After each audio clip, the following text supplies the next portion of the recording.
buenas tardes a toda la República Dominicana. Una vez más, gracias por acompañarnos en este su espacio con Charlotte. Un espacio que lleva un nombre breve, corto, para que resulte de fácil memoria, de fácil recuerdo.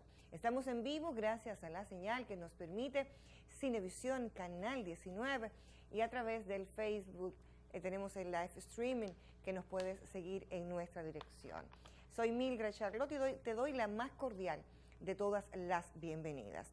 Hace apenas unos minutos fue dado el decreto del presidente 320-17, en el cual pues nombra como director de la Policía Nacional al general Ney Aldrin Bautista y al también Nelfis Pérez Sánchez como subdirector de esta misma institución, poniendo en retiro al exdirector Peguero Paredes y también a Castro Castillo y a Polanco Gómez. Los tres han sido los últimos tres directores, bueno, tanto Castro Castillo como en el caso de Polanco Gómez fueron los últimos jefes de la policía previo al cambio de denominación a director que lo fuera hasta hoy Peguero Paredes. Un gran reto al general Ney Aldrin Bautista. De entrada porque lo que ha sido como tal uno de los temas pendientes y más demandados por la población es el aspecto seguridad. Y la policía, que es una institución que tiene que ver directamente con esta, ha tenido pues sus luces y sus sombras en la búsqueda de este objetivo que se dice que está entre los principales a nivel de encuesta, a nivel de demanda de la población. Aldrin Bautista es un policía muy bien formado, principalmente en los temas propios de investigación, porque en los últimos casos hemos visto cómo este supuesto intercambio de disparos es la mejor y la más efectiva forma de investigar que tiene la policía. Hasta la semana pasada fue una semana, si se quiere, histórica en la cantidad de policías muertos vamos a decir, los supuestos responsables, que a su vez luego también cayeron en estos intercambios de disparos. ¿Y qué sucede cuando se da sencillamente un intercambio de disparos? Las investigaciones no se llega a la justicia. Si se quiere, es una especie de juicio sumario. También hace aproximadamente unas 2 horas y 30 minutos, lamentable caso de la joven Emily que estaba desaparecida. Su cuerpo fue hallado luego que el confeso asesino, el Marlon Martínez, declarara a las autoridades donde había colocado el cuerpo sin vida de esta joven. Este es un caso que a uno pues obviamente le llega y le obliga a cuestionar. Y en el caso de Emily, una adolescente de tan solo 16 años, su muerte de una manera u otra pues nos afecta a todos y a todas. Hablamos de una adolescente, primero con 5 meses de embarazo. Se repite la tragedia del embarazo en estas jóvenes. Segundo, ¿quién la asesina? ¿Quién la mata? Él es justamente quien había dicho que era su novio y que no, por un asunto para tratar la excusa que da de esconder este embarazo. Y luego lo que se da es con el tema de la complicidad de la madre. La madre de este joven dice: actué sencillamente como madre.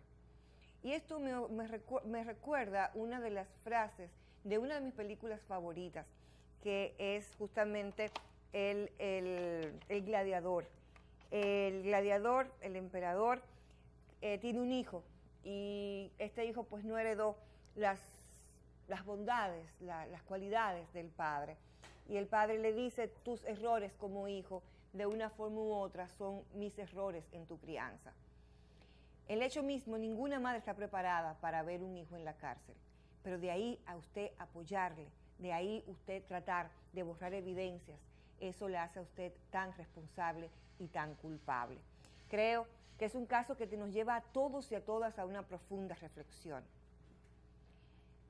profunda reflexión en todas las aristas, en todos y cada uno de los elementos, desde la escuela, en el aspecto de la educación sexual, en el caso de los padres que lloran, primero, la hija que no tuvieron la oportunidad de asistirles, y segundo, en el caso de la madre del confeso asesino, qué fallos se produjeron en la crianza y educación de este joven. Ahora nos queda la justicia, que no se dé ningún tipo de privilegio, sino sencillamente que este joven cumpla lo que está establecido por la ley, ni más ni menos, como decía Ulpiano, en la mejor definición de justicia, es darle a cada quien lo que le corresponde. A los padres de Emily, nuestro abrazo solidario, porque los chinos decían que en los tiempos de guerra, en los tiempos de paz, los hijos entierran a los padres, y en los tiempos de guerra los padres entierran a sus hijos. No hay en el español una palabra que pueda justamente explicar, significar el profundo dolor que genera la muerte de un hijo. Así que en el caso de Emily, de una manera u otra, también muere la sociedad dominicana, que espera que la justicia trabaje. Y en este caso quiero poner especial atención. Cuando vimos las declaraciones que eran dadas por el joven Marlon Martínez, acompañado de la madre, aquellos que estudian y conocen lo que es la programación neurolingüística, aquellos que estudian todo lo que tiene que ver con el estudio del rostro, las facciones, ahí nos podíamos dar cuenta de manera inmediata que no había una congruencia en lo que ese joven expresaba con su corporalidad, lo que expresaba a nivel de verbalidad, porque había un ruido a nivel visual y un ruido a nivel de lo que él quería expresar. Creo que las investigaciones fueron lentas. Creo que las investigaciones sencillamente no se cuidó o no se siguió esa cadena de evidencias. Y ahí viene la importancia de que el Ministerio Público, con la debida atención de lo que son los efectivos de la Policía Nacional, se preparen un tanto en esos aspectos más allá de lo propio, de lo que va con el tema del derecho. El interrogatorio de una de las partes, el interrogatorio de las partes es de los puntos más importantes, porque ahí quizás lo menos trascendente es lo que la persona es capaz de verbalizar, es lo que es capaz de expresar de manera oral. Así que sencillamente reitero, el país está de luto porque cuando muere una joven adolescente, como el caso de Emily, también mueren todas y cada una de lo relativo a lo que son las políticas de educación y políticas públicas. También en el día de hoy pues falleció, y quiero aprovechar para enviar nuestro abrazo solidario al padre de Manny Cruz, el artista dominicano, un joven talentosísimo. Su padre murió en horas de la tarde de hoy. También, y ha sido pues esta introducción, una mujer que yo creo que para mí una de las mejores y más importantes escritoras de ese tipo de literatura de autoayuda, ese tipo de literatura que más allá quizás de lo que busca y promueve justamente el cambio de las personas, Louise Hay falleció a la edad de 90 años en los Estados Unidos. Es una conocidísima autora de libros importantes como Aprender a cómo escuchar tu cuerpo, como uno de sus más importantes, Cómo amarte y sanar tu vida, y otros tipos de lectura de esa misma línea de autoayuda. Yo decía, esta mañana le comentaba a un amigo, decía que hoy en el cielo pues había fiesta, porque esta mujer tuvo la capacidad de dejar el mundo en mejores condiciones de que cuando ella llegó. Un ejemplo de lo que es la resiliencia en términos psicológicos y cómo a través del perdón, cómo a través del pensamiento positivo, de la palabra positiva, pues se pueden generar grandes cambios. Vamos a un contacto de publicidad y cuando regresemos hablaremos de un tema muy importante.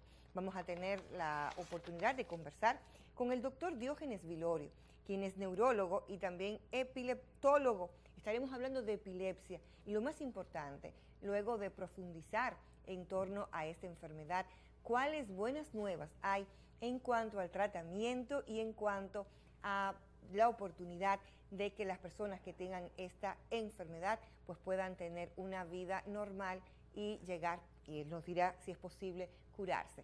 Así que vamos en contacto con los responsables de que estemos en este espacio, es justamente nuestros patrocinadores. Así que en muy poco tiempo regresamos.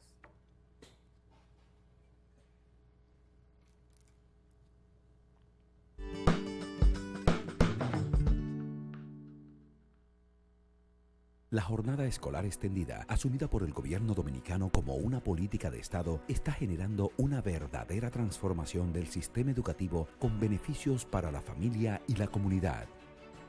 Ahora tenemos mejores condiciones laborales y un ambiente digno. Estamos contentos, aprendemos más y venimos a la escuela con amor. Con la tanda extendida podemos trabajar tranquilas porque nuestros hijos están seguros.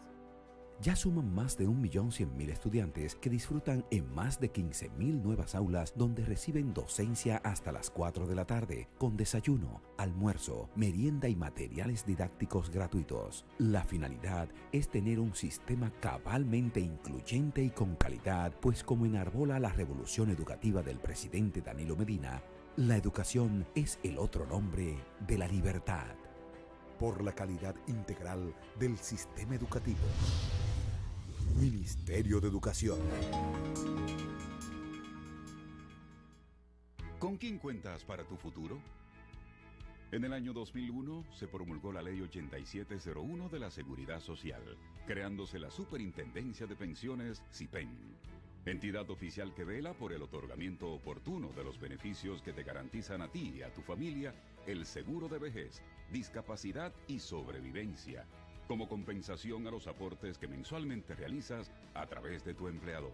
La SIPEN regula y supervisa a las administradoras de fondos de pensiones y a otros planes de pensiones para que te otorguen los mejores beneficios que por ley mereces. Existen 4 tipos de beneficios en el régimen contributivo.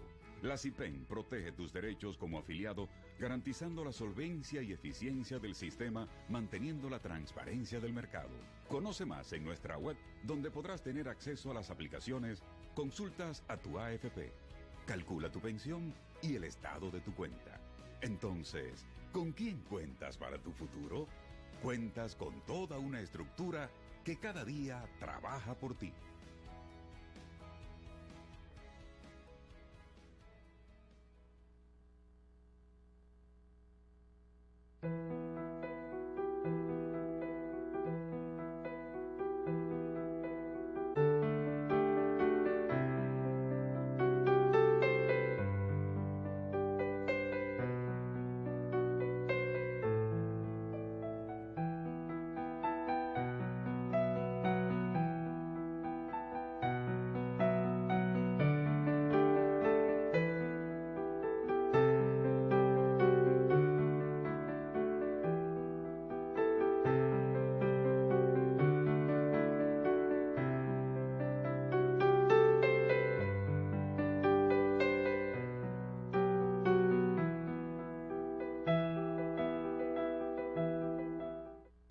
Nuestros atletas están preparados. En agosto daremos lo mejor para la gente.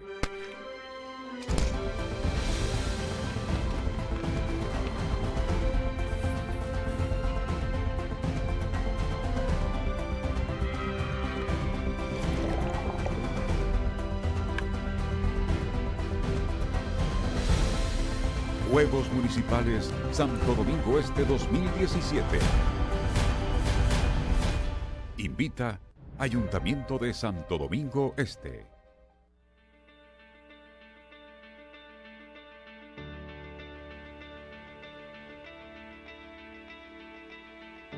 Cuando me propuse subir la bandera a la estratosfera, yo sabía que iba a ser difícil, pero no imposible.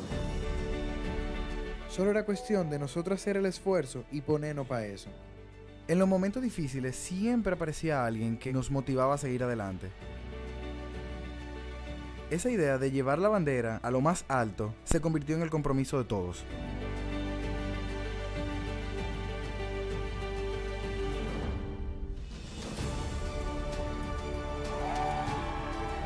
Y ese día la bandera llegó bien alto y allá, bien en el tope, demostró a todo el mundo que Dominicana Unida no conoce límites.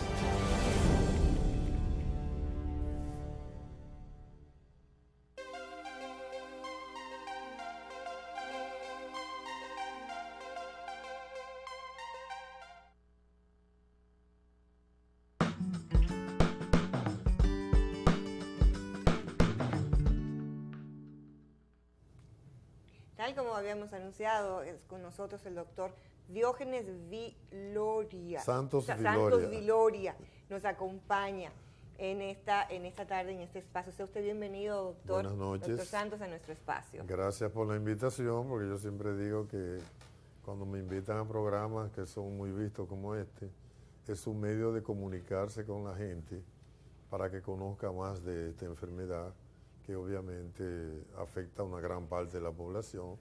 No importa que sean ricos, que sean pobres, que sea, toda la población está factible de que pueda tener la enfermedad. Hablemos de entrada como pregunta de inicio, exactamente qué es la epilepsia y cuáles son sus manifestaciones. Bueno, la epilepsia no es más que un trastorno donde en el cerebro normalmente tenemos las células que llaman neuronas. Principalmente hay otro tipo de células. Y esas células están agrupadas, están coordinadas. Cuando por un momento dado se produce una especie de cortocircuito, por una lesión infecciosa, por una lesión vascular, ya sea obstructiva o hemorrágica, por un tumor en el cerebro, por un parásito, o a veces por el punto de vista genético. Sabemos que hay familias que pueden tener cierta predisposición a tener convulsiones epilépticas. Entonces las manifestaciones de la epilepsia ocurren dependiendo la localización donde esté el foco epiléptico. Cuando hablamos de crisis generalizadas, estamos hablando de que el paciente tiene lesiones en el cerebro que producen manifestaciones de ambos lados del organismo. Y por eso el paciente convulsiona de los dos brazos, las dos piernas al mismo tiempo, y obviamente porque tiene una descarga en estructuras que se manifiestan bilateralmente. Pero hay pacientes que tienen lesiones en un lado del cerebro y ya entonces en ese paciente, cuando tiene lesiones, supongamos, del lado derecho, tiene manifestaciones del lado izquierdo del cuerpo y viceversa. Si tiene lesiones del lado derecho, tiene manifestaciones del lado izquierdo. Cuando se trata, por ejemplo, de afecciones que afectan que alcanzan el área del lenguaje, entonces el paciente puede tener trastorno del lenguaje, que no puede hablar en el momento que le da una crisis, o a veces todo lo contrario, lo que llaman una vocalización iterativa, o sea que habla lengua y eso es una manifestación que localiza realmente las lesiones del cerebro en ya un área determinada. La epilepsia es una enfermedad que puede ocurrir en cualquier edad. Todos estamos propensos a tener en un momento dado una crisis epiléptica por el hecho de que los niños, por ejemplo, recién nacidos, pueden tener problemas al nacer, por problemas dentro del parto, problemas durante el embarazo de la madre, y ya por ahí comienza el problema. O a veces infecciones que ocurren también en los niños con más frecuencia, meningitis, encefalitis. Y ya en la gente adulta, entonces los traumatismos craneales son importantes. Un accidente. Accidentes de tránsito, en un país como este donde hay tantos accidentes de tránsito, a veces una vez solamente los muertes, por lo que quedan con secuelas de una epilepsia, pues también hay un gran número de pacientes que pueden entonces quedar y ya ahí tienen problemas el resto de su vida. Hay buen aspecto, doctor. Los eventos vasculares del cerebro, ya sean cuando el paciente tiene lo llaman una trombosis, por ejemplo, que es un problema, se le obstruye, se le tapa una arteria al paciente, puede tener manifestaciones de convulsiones, o si estalla una arteria porque la presión le subió mucho, también puede tener manifestaciones de convulsiones. Hay un aspecto, doctor, que yo me imagino que es sumamente preocupante y yo diría que quizás la mejor forma es decir angustiante para la persona, sea un familiar o quien esté próximo, cuando se produzca un ataque de convulsión por epilepsia, ¿qué debe hacerse? Y lo más importante también, me gusta la parte propositiva, ¿qué debe hacerse? Pero también que hablemos de lo que nunca debe hacerse en un momento por ejemplo, que alguien tenga un ataque. Cuando la persona, porque la crisis que más llama la atención y que más aterra a la familia, es cuando la persona tiene una crisis tonicoclónica generalizada, donde se contrae de forma bastante fuerte y contrae los músculos de la mandíbula y las piernas se le ponen duras. Y obviamente no debe aconsejarse a las personas que cuando tenga eso, que la gente trata de introducirle un objeto para que no se mueva la lengua. Dice eso Si exactamente, lo pueden, para que no se si lo pueden asfixie, hacer no se al principio, antes de que cierre la lengua, pero cuando tratan ya cuando la lengua está cerrada, lo que hace es que le parten los dientes y lo traumatiza. O sea, hay que dejar porque es una fuerza tan brutal que nadie puede impedir ya cuando viene esa contracción. Hay que esperar que el paciente ya pase la contractura.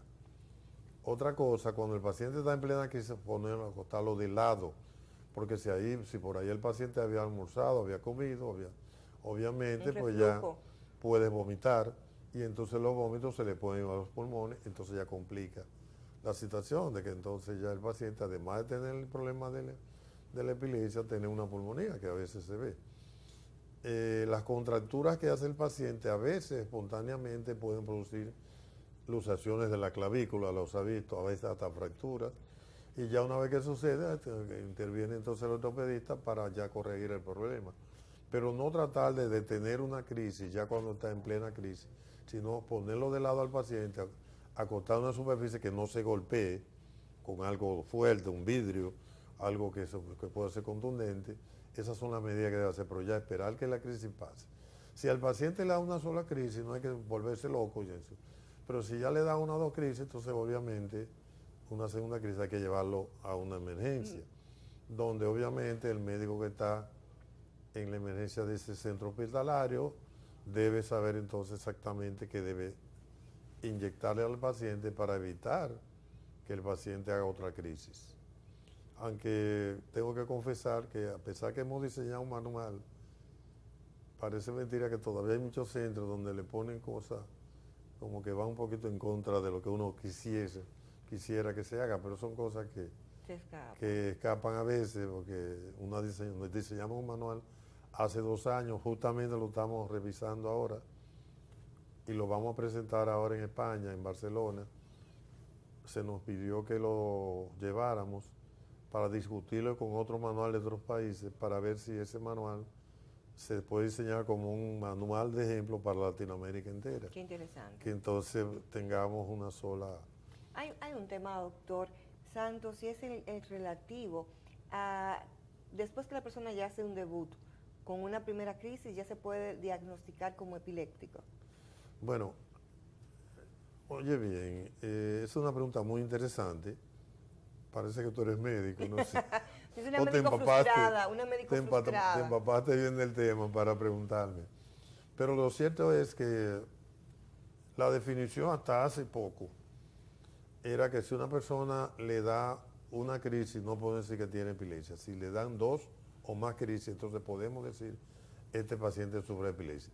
El término tú eres epiléptico es algo que tratamos porque ahora yo voy al Congreso en Barcelona y tenemos reuniones con todos los grupos a nivel internacional. Y una de las cosas que criticamos, que tú digas, tú eres epiléptico, ese término obviamente es peyorativo y entonces a veces tú te curas del problema, pero si fulano es epiléptico, ¿te entiendes? Como que es un término un poco despectivo, un poco agresivo para la gente. Pero es una condición, doctor, es como el sí, caso pero del diabético. Tú puedes sufrir de una... ¿Y cómo sí, pero le llamamos, en por el tipo, tú dices, porque tú oyes, por ejemplo, fulano parece epiléptico. Tú oyes ese término. Pero es que está porque si el tipo mucho... se ponía agresivo o algo, ya decía que era... Pero entonces, doctor, mientras tengamos ese estigma, que la gente se lo pone a otra persona porque le dio un ataque, entonces mejor decir, bueno, el paciente le dan convulsiones epilépticas. No es lo mismo decir, le dan convulsiones epilépticas, decir, tú eres epiléptico. Por ejemplo, porque ese estigma se le queda. Que antes el dominicano le decía la gota. La gota, porque como el paciente siempre, caía, la mayoría de las veces, porque hay muchísimas clases de crisis epiléptica, lotes de clases de tipo de crisis. No podíamos pasar una semana, un mes hablando de ellas, porque hay muchas variantes.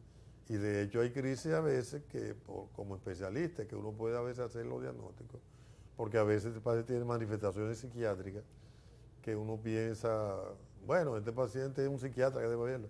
No, lo exploramos bien, lo examinamos bien y cuando determinamos que no hay nada, porque tú le haces un encefalograma, que es el estudio más común y corriente, tú le haces un encefalograma, lo revisas a un paciente 15 o 20 minutos, tiene un alto chance.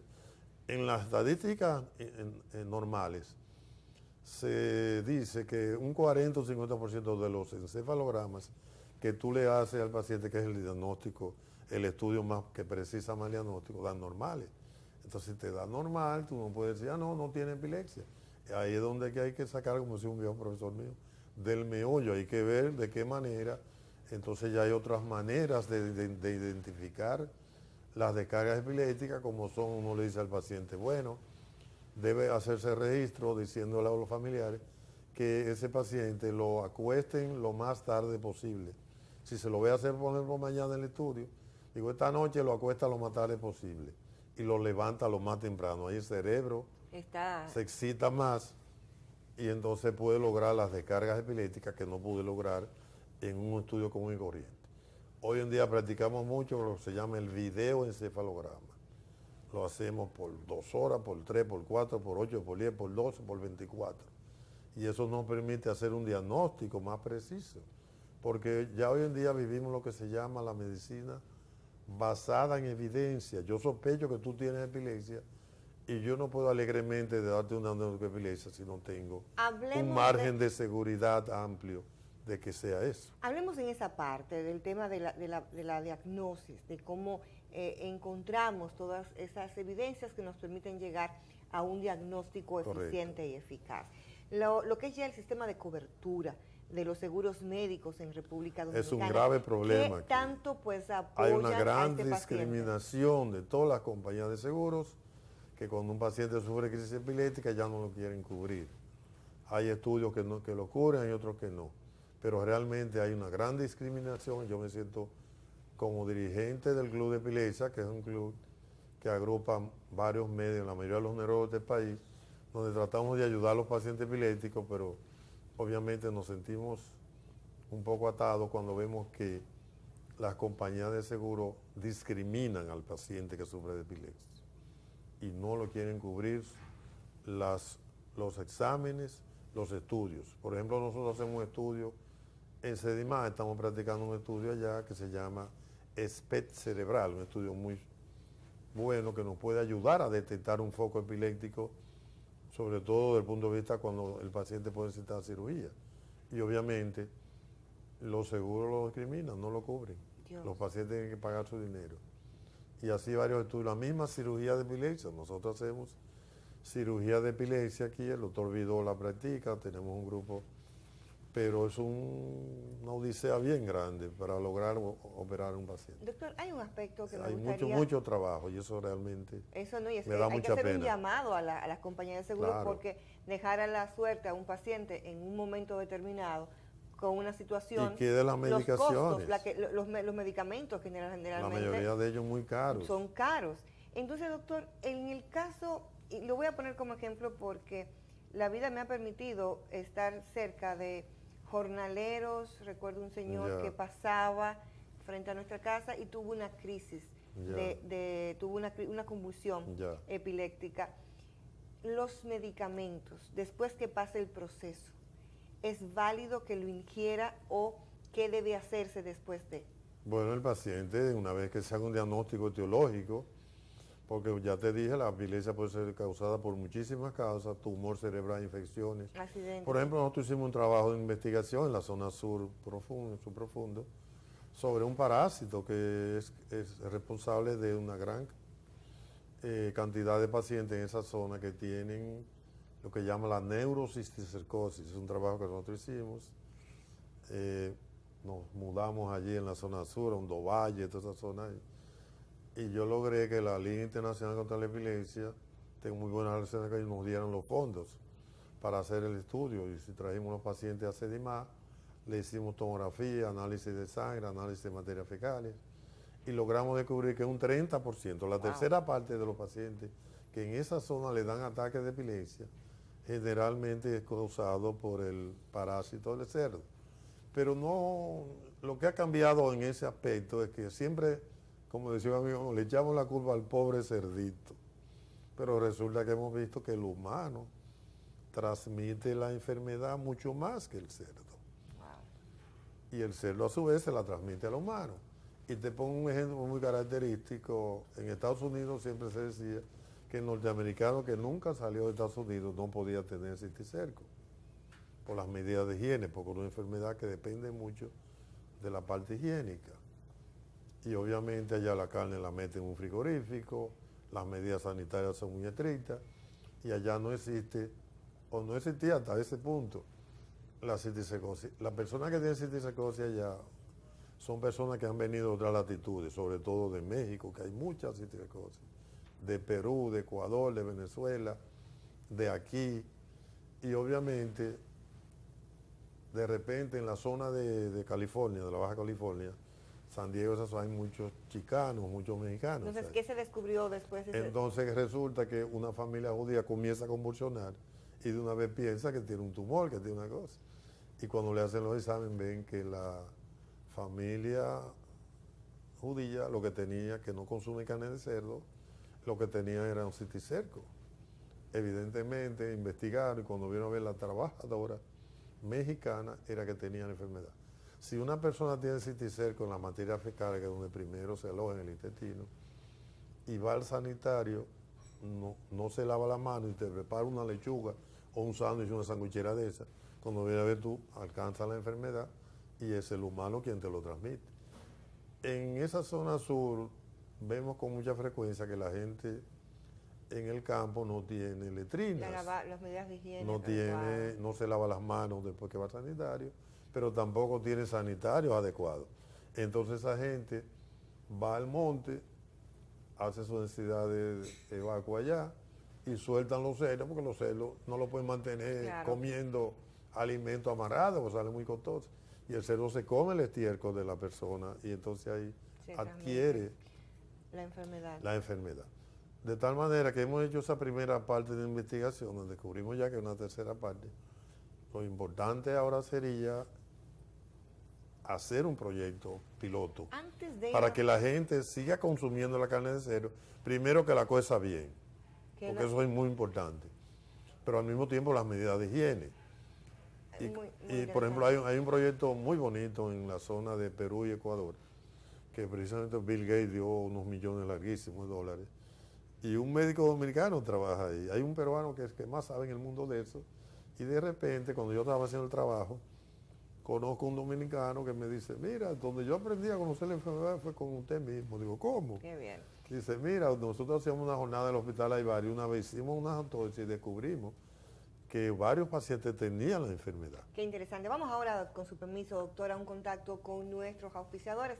Cuando regresemos, más contenido, estaremos conociendo cómo hemos avanzado y hacia dónde se dirigen los pasos en la investigación de la epilepsia en República Dominicana. No le cambie, que ya regresamos.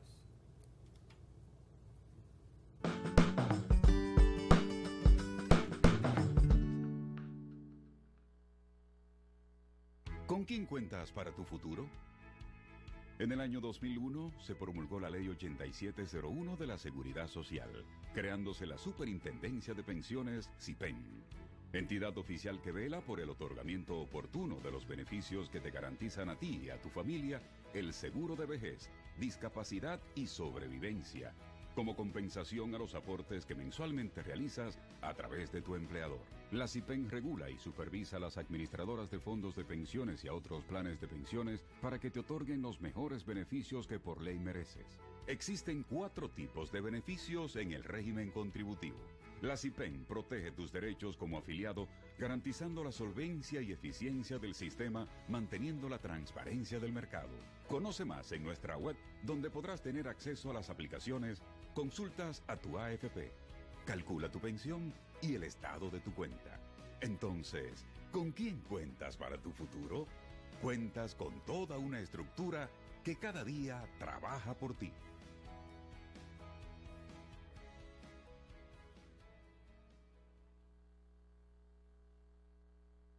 La jornada escolar extendida, asumida por el gobierno dominicano como una política de Estado, está generando una verdadera transformación del sistema educativo con beneficios para la familia y la comunidad. Ahora tenemos mejores condiciones laborales y un ambiente digno. Estamos contentos, aprendemos más y venimos a la escuela con amor. Con la tanda extendida podemos trabajar tranquilas porque nuestros hijos están seguros.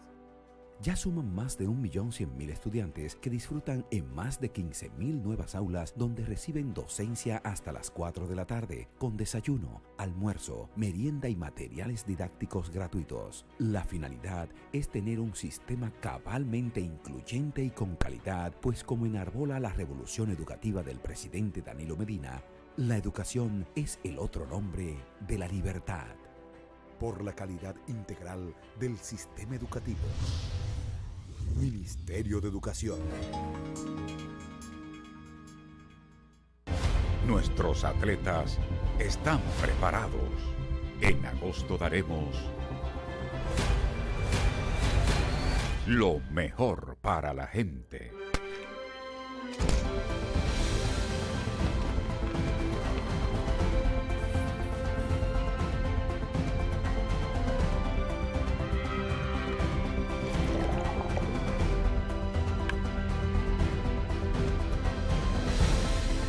Juegos Municipales Santo Domingo Este 2017. Invita Ayuntamiento de Santo Domingo Este.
Cuando me propuse subir la bandera a la estratosfera, yo sabía que iba a ser difícil, pero no imposible.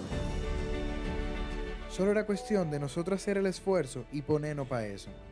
En los momentos difíciles siempre aparecía alguien que nos motivaba a seguir adelante. Esa idea de llevar la bandera a lo más alto se convirtió en el compromiso de todos.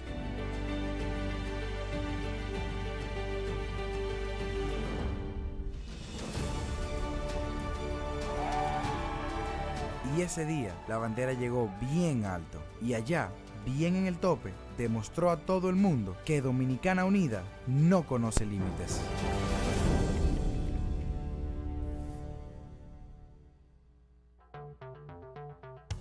Para emprender o desarrollar tu negocio, en Ucolor debes pensar. Hojas timbradas, papelería, tarjetas, logos, brochure y diseño gráfico, vallas, banner, pancartas, letreros. Tu promoción e impresos, Ucolor te lo resuelve. También tenemos servicios de revelado de planchas CTP en todos los tamaños.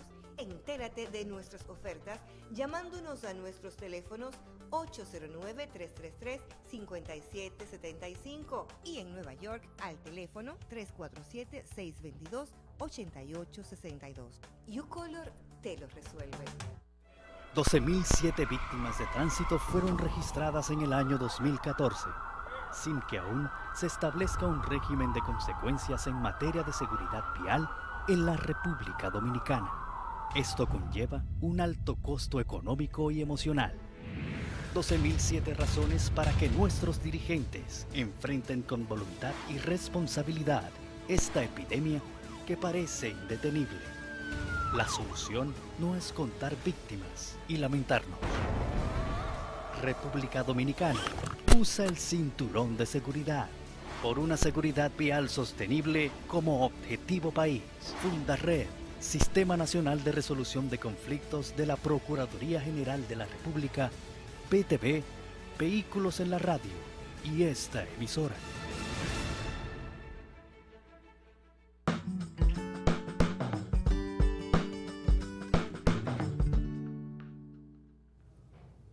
Regreso contigo, este es su espacio con Charlotte. Nos acompaña el doctor Diógenes Santos, quien es neurólogo y epileptólogo. especialista en lo que significa especialista en el estudio de la epilepsia. Doctor, mire, nos pregunta una persona muy querida por nosotros si la disritmia cerebral tiene algún tipo de conexión con la epilepsia. Tú me estás haciendo preguntas como que tú las buscaste como si fuera un médico. A veces el término disritmia cerebral quiere decir como que el cerebro no tiene el ritmo que adecuadamente tiene. Hay determinado una serie de ritmos en el cerebro, ritmo alfa, ritmo beta. Y el término disritmia cerebral es un término que se usó mucho, que ya no se usa. Prácticamente no se usa, pero y el que lo usa está un poco ambiguo, porque lo cierto que es un término que no quiere decir nada en la práctica. Usted tiene un electroencefalograma normal porque tiene descargas epilépticas, porque tiene alguna onda focalizada lenta, generalizada, lo que sea, pero el término disritmia cerebral es un término como un poco vago. Pero ¿qué anteriormente, qué era lo que se quería? Bueno, eso englobaban a pacientes a veces que tenían convulsiones, el que no lo tenía, y por eso es un término que realmente yo no lo veo ya.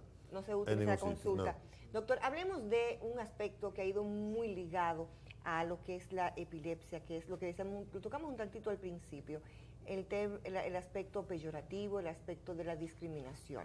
Y usted decía que lo correcto es decir una persona que tiene convulsiones epilépticas. No, tú eres epiléptico, se le queda toda la vida. Toda la marca. Pero fulana es epiléptica, y entonces como que eso se le queda grabado. Pero también es importante, como por ejemplo, algo discriminativo. Vamos a suponer alguien que tenga convulsiones, no debería decir una licencia o en el caso específico de quizás manejar algún tipo de... Todas tus preguntas son muy interesantes, muy escogidas. Doctor, me encanta pero que me diga eso. Me hace sentir sí, así, no, como pero, me alimenta el ego. No todo el mundo sabe preguntar así como tú. Vamos a hacer un en programa, temas doctor, que, bueno, pues resulta que obviamente el asunto de manejar, tú sabes, aquí lamentablemente no hemos determinado reglas de manejo, pero en Estados Unidos, que es un país enorme, cada estado tiene reglas de manejo. Claro. Cada estado, parece que Nueva York tiene uno, Los Ángeles otro, Chicago otro, Houston otro. Bueno, de tal manera, pero generalmente los anglosajones son más estrictos en las leyes. Y mi profesor Gato decía, como los anglosajones son más estrictos, ellos te dicen si un paciente está controlado de su crisis, toma su medicamento, confiesa que toma su medicamento, no se trasnocha, evita la ingestión de alcohol, pues entonces le puede dar para que maneje, porque también en un momento dado los norteamericanos dijeron, una gente que le haya dado convulsión y está bien controlada con su tratamiento, puede manejar y hacer su labor diaria. Porque ellos entienden, entendían en esa época, todavía entienden, que los muchachos que andan con drogas y que andan, matan más gente manejando, claro, o porque andan volando en un vehículo y se llevan a cualquiera de que la proporción de pacientes porque le haya dado un ataque de epilepsia y estén tomando su tratamiento. Factores predisponentes, por ejemplo, el uso de alcohol, el uso de drogas, sí, alucinógenos y demás, y por ejemplo, personas que están sometidas a mucho estrés. ¿Eso pudieran entenderse como sí, hechos predisponentes para...? No que la produce, pero que puede favorecer la aparición. Y hay, por ejemplo, algo que al dominicano le gusta mucho, que es el café. Es un estimulante del sistema nervioso central. Ay, sí, doctor. De hecho, cuando yo era estudiante, hace muchos años, yo he oído mucho. No, doctor, pero no lo que uno usaba era el café para amanecer estudiando. Entonces yo siempre le digo a los pacientes cuando sufren de epilepsia, no le quito el hábito, porque a veces hay médicos, no toma una gota de café. Puede tomarse un poquito de café, pero no quitarse, porque a veces entonces, la ansiedad de beber su cafecito le produce más problemas, no solamente de la convulsión, sino del aspecto psicológico. Y en ese aspecto, el alcohol definitivamente es un veneno para el paciente que sufre de epilepsia. Pero yo estudié en un país que se llama Francia, todo el mundo toma vino, sí, vino, todo el mundo.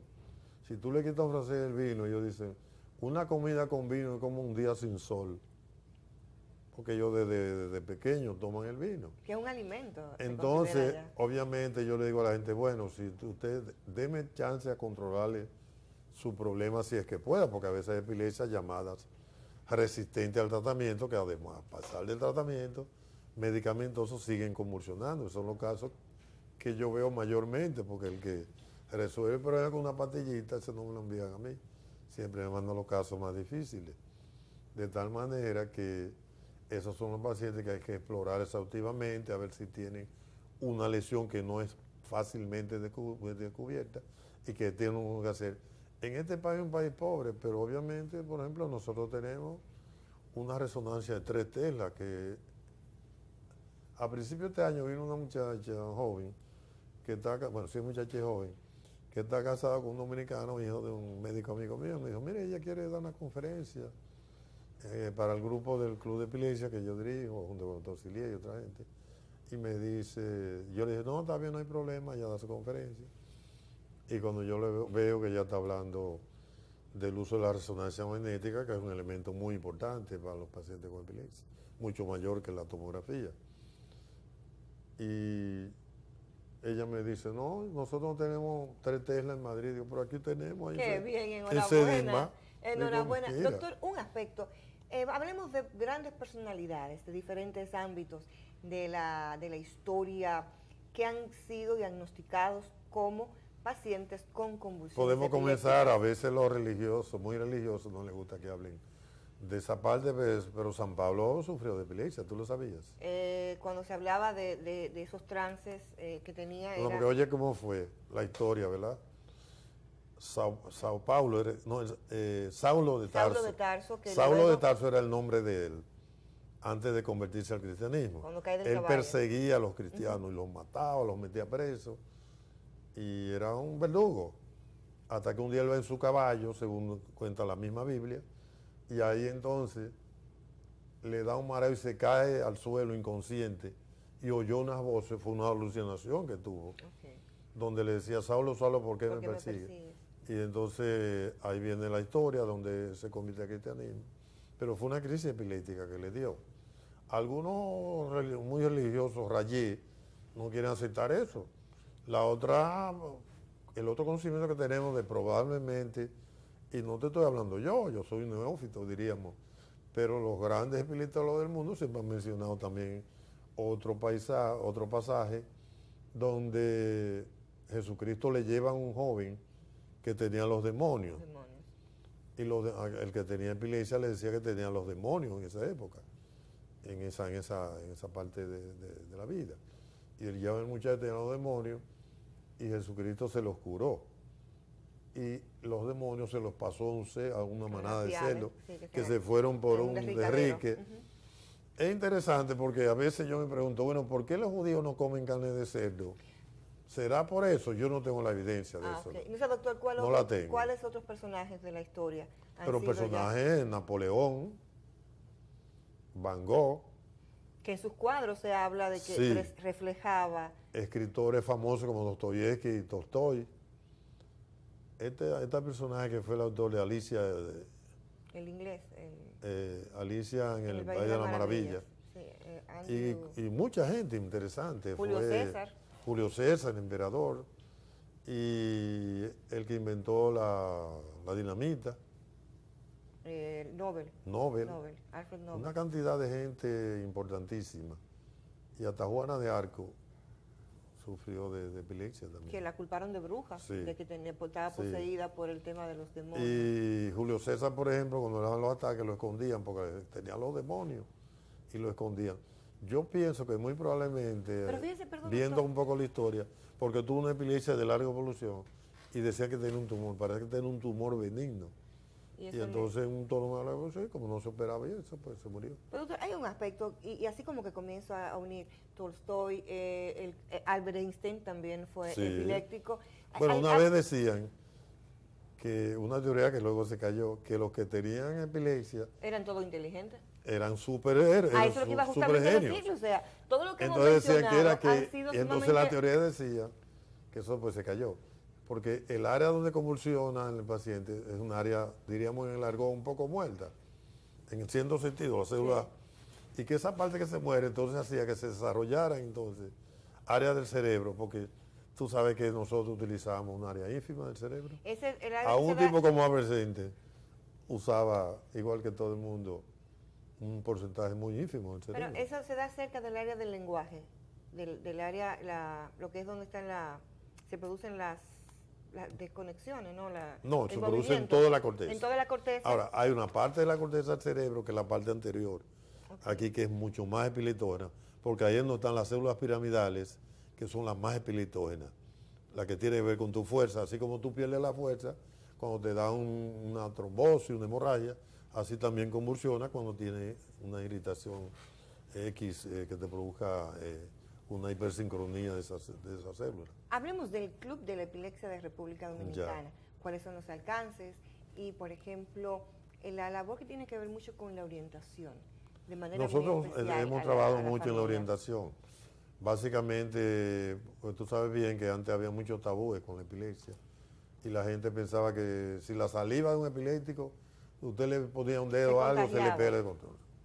Ya sabemos hace mucho tiempo que eso no es contagioso, porque las enfermedades que se contagian son las infecciosas. La epilepsia no es una infección, es un proceso producido por múltiples causas.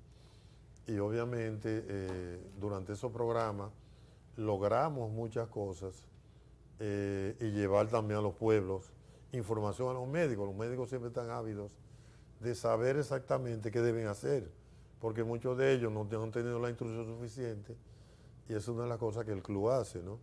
Nosotros aquí a nivel local también, todos los últimos lunes de cada mes escogemos artículos de información importantes y los discutimos con el grupo de neurólogos que estamos aquí. A veces viene alguien del interior.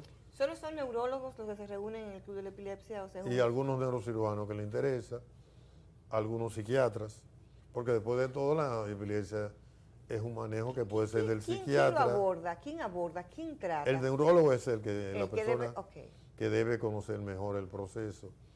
Pero algunos neurocirujanos conocen bien y algunos psiquiatras. El problema está que a veces hay medicamentos que si el psiquiatra no conoce bien el manejo, le puede dar un medicamento que le empeora la crisis epiléptica al paciente.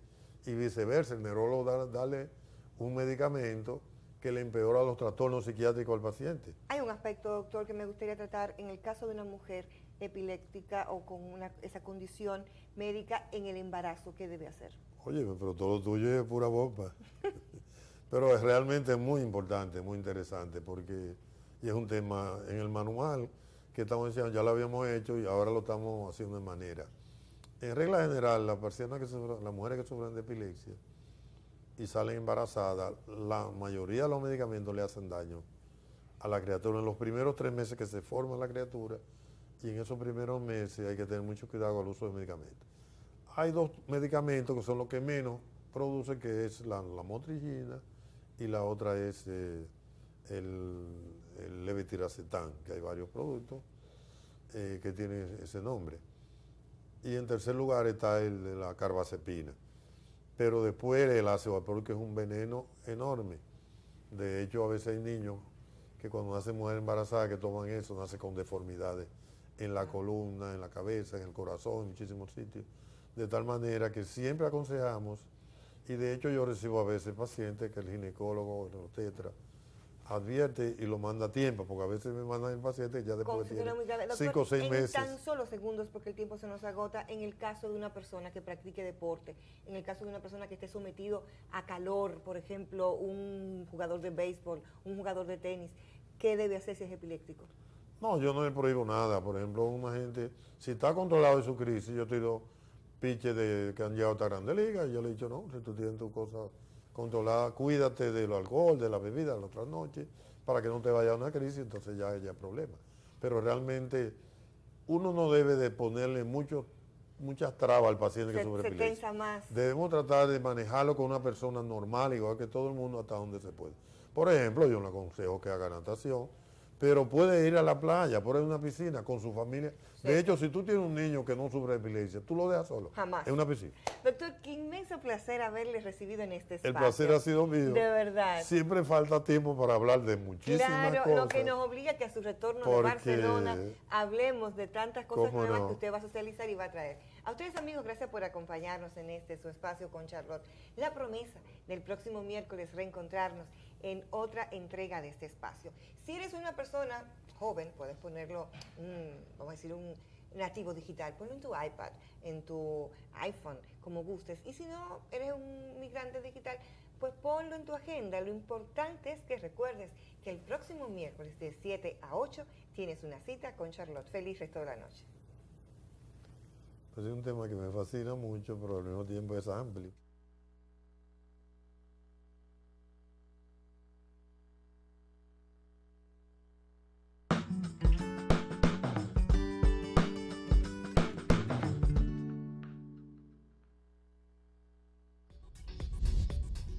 Usted está viendo un